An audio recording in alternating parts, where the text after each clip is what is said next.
సర్వాధికారి నిరంతర స్తోత్రార్హుడైన యేసుక్రీస్తు నామంలో షాలేం పెంతెకోస్టల్ ప్రేయర్ మినిస్ట్రీస్ తరపున మీ అందరికీ శుభాభివందనాలు. ఈ దినం దేవుడు మనకు అనుగ్రహించిన వాగ్దానము కీర్తనల గ్రంథము 23వ కీర్తన 4వ చరణం. గాఢాంధకారపు లోయలలో నేను సంచరించినను ఏ అపాయమునకు భయపడను.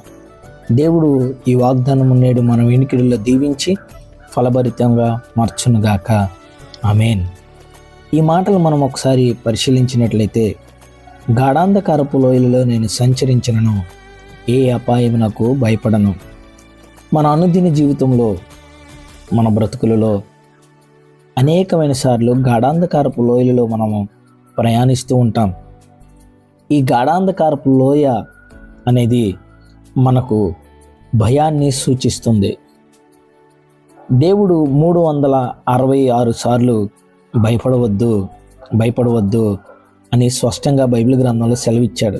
కానీ మనుషులు అనుదిన జీవితంలో, మన బ్రతుకులలో, ఉద్యోగ స్థలాల్లో, మన కుటుంబంలో, మనకు ఎదురవుతున్న పరిస్థితుల్లో అనేకమైన సార్లు ఈ గాఢాంధకారపు లోయ అనే పరిస్థితుల గుండా మనం నడుస్తున్నప్పుడు మనలను భయం ఆవరించి, మనలను భయపడద్దు అని చెప్తున్న మాటను కూడా కొన్నిసార్లు మనం బేఖాతరు చేసి, భయం మనల్ని ఆవరించి మనలను చాలా నిరుత్సాహానికి గురి చేస్తుంది.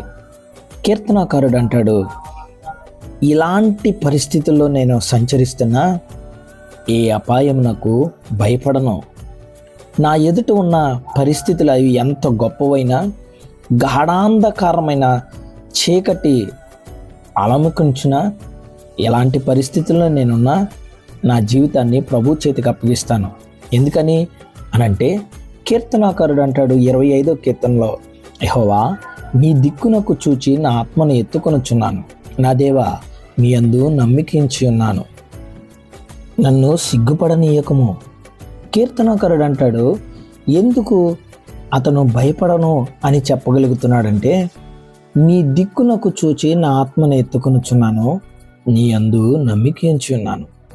మన జీవితంలో ఏ స్థితిగతులైనా, ఎలాంటి పరిస్థితుల్లో అయినా నా దేవుడు నాకు తోడుగా ఉన్నాడు, ఆయన వైపు చూస్తే చాలు నా జీవితం అంతా కూడా ఆనందంగాను సంతోషంగాను మార్చగలిగిన దేవుడు నాకున్నాడు అనే స్థితి దావీదును ఆయన వైపు చూడగలిగింది.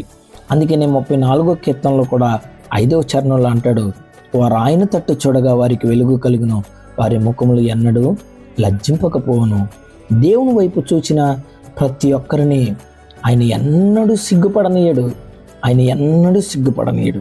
ఈ రోజున నువ్వు ఏ స్థితిలో ఉన్నావో, ఎలాంటి మార్గంలో నువ్వు ప్రయాణిస్తున్నావో, గాఢాంధకారపు లోయ అనేది నిన్ను భయంకరమైన భయంలో నిన్ను పెట్టినప్పటికీ, ఆ మార్గాల గుండా నువ్వు వెళ్తున్నప్పటికీ ప్రభు వైపు చూచి, అయ్యా నీ సహాయం కోరుకుంటున్నానని ఆయన వైపు చూచి నువ్వు ఆయన సహాయం కొరకు ఎదురు చూడగలిగితే, నువ్వు ఏ స్థితిలో నుండి నడుస్తున్నప్పటికీ, నీ చుట్టూత ఎంత భయంకరమైన భయంకంపితమైన పరిస్థితులు నీ ముందున్నప్పటికీ వాటి వైపు చూడక దేవుని వైపు నువ్వు చూచినట్లయితే దేవుడు నిన్ను బలపరుస్తాను అంటున్నాడు. ఆయన వైపు చూచి, ఆయన కృప కొరకు ఎదురు చూసి, ఇలాంటి గాఢాంధకారపు లోయలలో నువ్వు ప్రయాణిస్తున్నా ఏ అపాయంకు భయపడకుండా మన జీవితంలో నెమ్మదిగాను సుఖముగాను ఉండుటకు దేవుడు కృప చూపించులాగన ఆయన వైపు చూద్దామా? మహోన్నతుడా, మహిమగల రాజాన్ని బంగారు పాదమున కొందనాలు. ఈ ఉదయకాల సమయంలో నీ పాదాల చెంతకు వస్తున్నామయ్యా. నాయనా, గాఢాంధకారపు లోయలలో మేము సంచరిస్తున్నప్పటికీ ఏ అపాయంకు నేను భయపడనని కీర్తనాకారుడు చెప్పినట్లుగా మేము కూడా మా జీవితాల్లో అయ్యా నీ కొరకు ఎదురు చూస్తున్నాం, నీ సహాయం కొరకు ఎదురు చూస్తున్నాం. మా జీవితంలో, మా అనుదిన జీవితాల్లో మేము ప్రయాణిస్తున్న ఈ మార్గాల్లో ప్రభా మాకు ఎదురుగా ఉన్న ప్రతి భయాన్ని నాయనా తండ్రి మీరు కొట్టివేయమని అడుగుతున్నామయ్యా. నీ వైపు చూస్తే, మీ సహాయం కొరకు ఎదురు చూస్తే మీరు మాకు తోడుగా ఉంటారని, మా ప్రతి విషయంలో మాకు జయమునిస్తారని, సిగ్గుపడకుండా మా జీవితాలను నిలబెడతారని మీరు వాగ్దానం ఇచ్చిన దేవా, నీ మాట ఎన్నడూ నిరర్ధకం కాదు. ఈ ప్రార్థనలో ఏకీభవిస్తున్న వారి జీవితాల్లో ఏ భయము, ఏ బలహీనత, ఏ సమస్య, ఏ వేదన వారిని పట్టి పీడిస్తుందో ఆయన నీ నామం పేరట వారికి విడుదలనిచ్చి ఈ దినమంతట్లో వారి ప్రయాణాల్లో, చేయించిన పనుల్లో, కుటుంబంలో నెమ్మది, శాంతి, సమాధానాలను అనుగ్రహించండి. నీ కృప కొరకు ఎదురు చూసే కృపా భాగ్యత మా అందరికీ దయచేయమని నీ వైపు చూచిన నరుడిని ఎన్నడూ సిగ్గుపడని నిన్ను అన్నావు కాబట్టి సిగ్గు అవమానం అనేది మా దరి చేరనకుండా నీ కృపా హస్తము తోడుగా ఉంచి నడిపించమని యేసు అతి పరిశుద్ధమైన నామంలో అడిగి వేడుకుంటున్నాం తండ్రి. ఆమేన్. దేవుడు మనందరికీ తోడేండి నడిపించును గాక. ఆమేన్.